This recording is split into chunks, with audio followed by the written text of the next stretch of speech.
आज आम मनीष चरित्र एक विशेष दिग विषय आलोचना करवा। आम समस्त भितर ईर्षा भली गोटे बदगुण भरी रही से समय सुजोग देखी ठीक उठी आसे। जितेबाला आम परीक्षा किसी नंबर रखू एवं आम साथी जन ताठू अधिक नंबर रखे से आम मन गोटे भाव उदय हुए एवं आम ता प्रति ईर्षान्वित होता।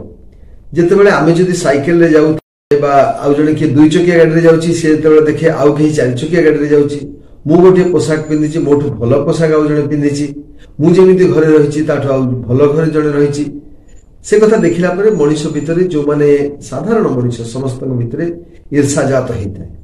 किंतु ये ईर्षा द्वारा आम जहाँ को देखा जार प्रतिभा बा जार गुण बा जार संपत्ति ये सब देखी जहाँ प्रति ईर्षान्वित हो तार क्षति ही नए क्षति होता है आम निजर।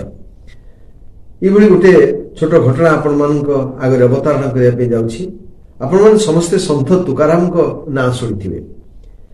संत तुकाराम जड़े विख्यात भारत विख्यात साधु थिले एवं से बहु रचना करथिले पांडुलिपि सब रचना करथिले।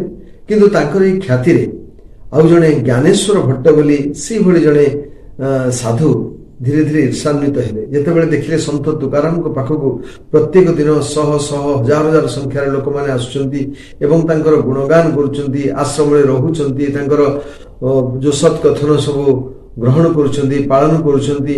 ये सब को देखिला परे साधुर गुण एवं कर्तव्य को विस्मृत हे ज्ञानेश्वर कौन कले संत तुकाराम अनुपस्थित सुजोग नहीं करी ज्ञानेश्वर कौन कले ना प्रकोष्ठ रे प्रवेश कले एवं सी जिते पांडुलिपि सब लिखी से पांडुलिपि को गोटे गंठिल रे भर्ती कले एवं ताको नहीं गले नदी रे भसई देले।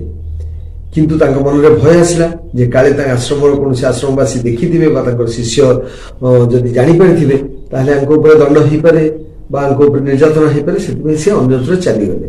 संत तुकाराम जो आड़े जाइथिले से फेरिला परे देखिले जे तांकर जो जगह पांडुलिपि सब थिला से पांडुलिपि सब नाही।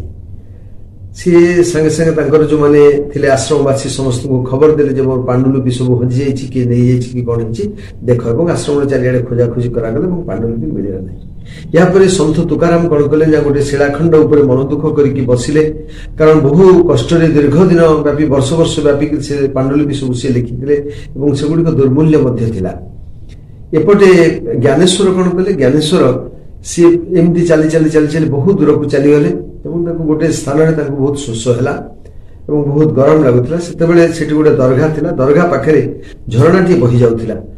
तो ज्ञानेश्वर चाहिए से झरना रे स्नान करेंगे और जलपान करेंगे।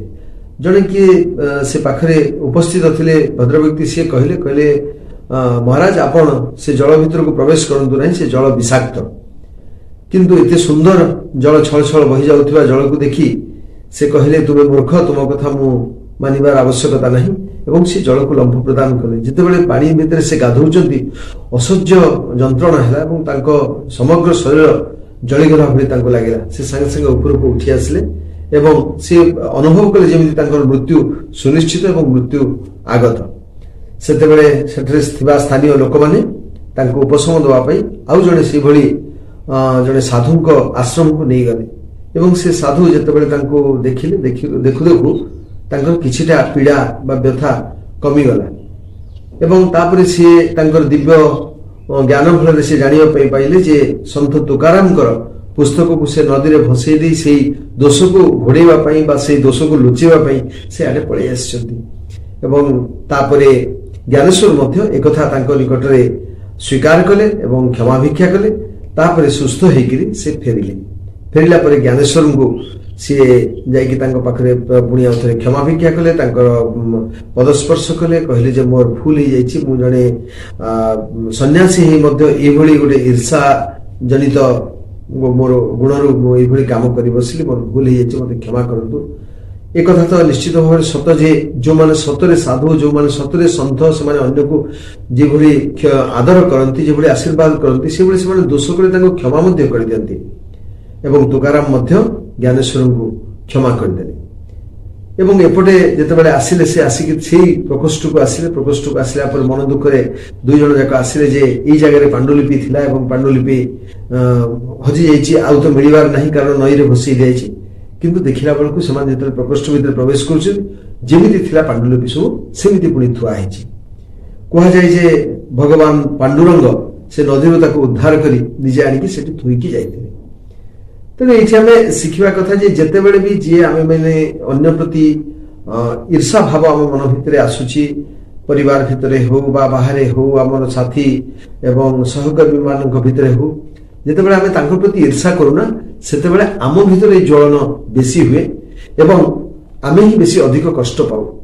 ଏକେ ତ ଆମେ ଖରାପ କାମ କରି ବସୁ ଆମର ଅଲକ୍ଷ୍ୟରେ ଏବଂ ହିତାହିତ ଜ୍ଞାନ ଭୁଲିକିରି ଆମେ କରୁ ଏବଂ ଉପରକୁ ଆଉ ଗୋଟେ ଅଧିକା କ୍ଷତି ହେଇଥାଏ ଯେ ଏଥିରେ ଆମର ପାପ ବଢିଥାଏ ଏବଂ ତା ସାଙ୍ଗେ ସାଙ୍ଗେ ଆମେ ନିଜେ କଷ୍ଟ ପାଇଥାଉ।